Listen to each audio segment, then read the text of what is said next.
இந்த போட்டிருக்கு ஈகோ பாருங்கள் 2015 பியூர் பெட்ரோலு.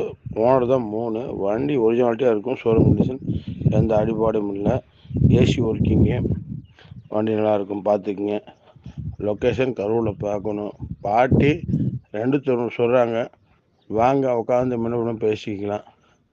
ஒரு 280 2.25 வரைக்கும் பண்ணி தரேன். வெரிஃபைண்டு. வண்டி தெளிவாக இருக்கும். இந்த போட்டிருக்கு ஈகோ பாருங்கள் 2015 பியூர் பெட்ரோலு. ஓனர் தான் 3. வண்டி ஒரிஜினாலிட்டியாக இருக்கும். ஷோரூம் கண்டிஷன், எந்த அடிபாடும் இல்லை. AC working. வண்டி நல்லாயிருக்கும், பார்த்துக்குங்க. லொக்கேஷன் கரூரில் பார்க்கணும். பாட்டி 290 சொல்கிறாங்க. வாங்க உட்காந்து முன்ன பேசிக்கலாம். ஒரு 280 2.25 வரைக்கும் பண்ணி தரேன். வெரிஃபைண்டு. வண்டி தெளிவாக இருக்கும், பாருங்கள். ஐடியா உள்ளவங்க கூப்பிடுங்க, வியாபாரத்துக்கு கிடைக்கும்.